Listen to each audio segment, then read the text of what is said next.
My friends at Graphic 45 asked if I'd like to take part in a blog takeover.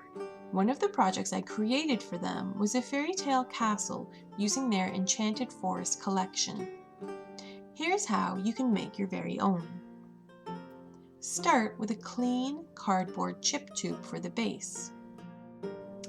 Medieval Splendor will cover the surface. The tubes do come in different sizes, so cut your paper to size. And when you cut the width, allow for a small overlap. I'm using a very thin layer of white tacky glue to adhere the paper, but feel free to use your preferred adhesive.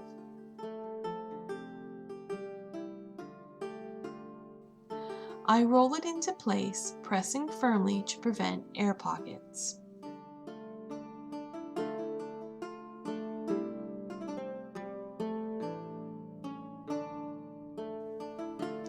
While this dries, I'm going to prepare my roofing tiles by cutting 1-inch squares from Sumptuous Floral.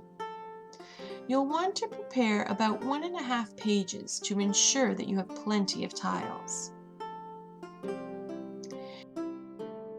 Using a punch, I'm curving one corner of the squares.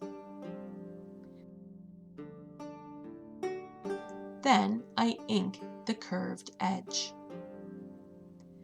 Download the cone template from the blog post listed in the description. Then trace the shape onto a sheet of scrapbook paper and cut. This will be completely covered, so you can use any pattern you like.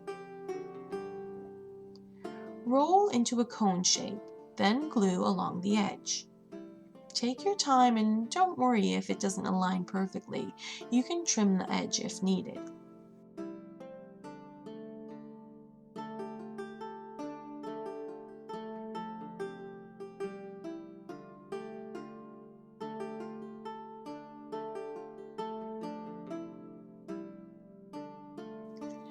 Now glue those tiles into place.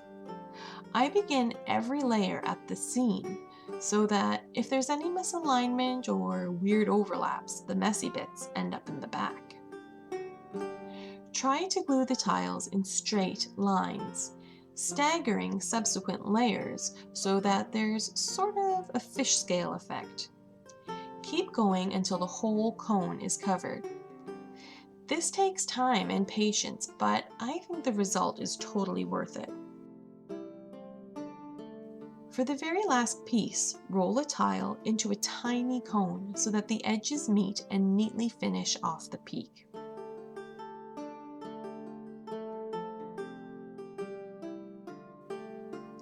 I'm trimming a 5-inch wooden base with a border from Enchanted Forest.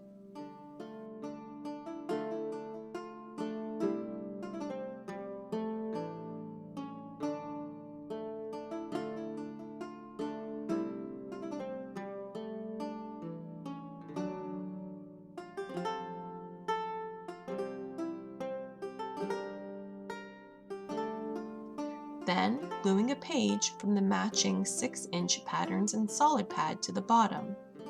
I'll trim the excess later for a perfect edge.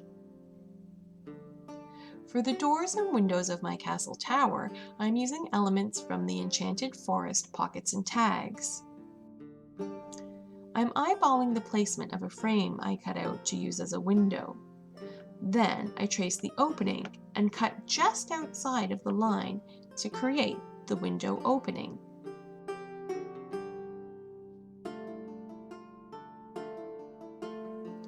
Ink the edges, then glue the frame into place and add decorative journaling chipboard elements.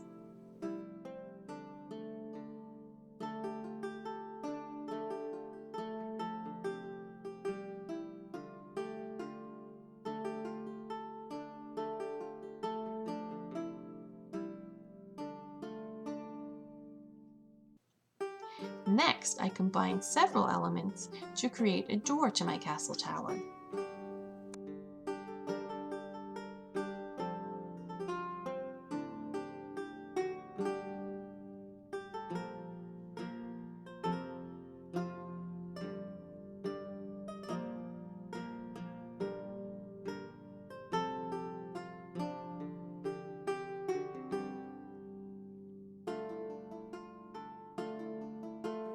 I want to make sure the visible portion of the interior is covered, so I cut a piece of 8-inch paper to fit and glue it to the interior.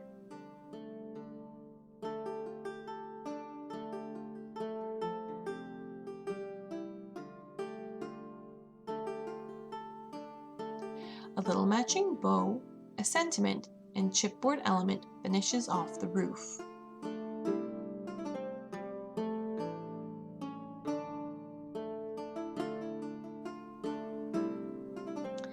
Finally, I'm gluing the tower to the base. I'll hide the edge with a bit of faux moss, then begin building up layers of real moss and other floral elements.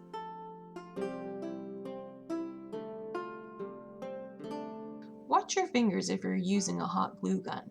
Those things are mean. I'll add a few other elements, like a fussy cut princess in the window and paper butterflies fluttering about. Be inspired to be as frilly and frou-frou as you like with this project. Add charms, lace, ribbons, sparkle, whatever you like to make your castle tower your own.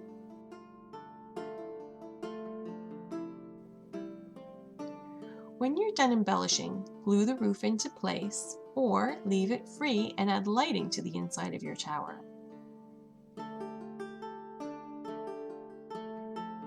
For a full supply list, visit the blog posted in the description, and remember to take your time, enjoy the process, and add your own personality. Good luck and have fun creating your very own fairy tale magic.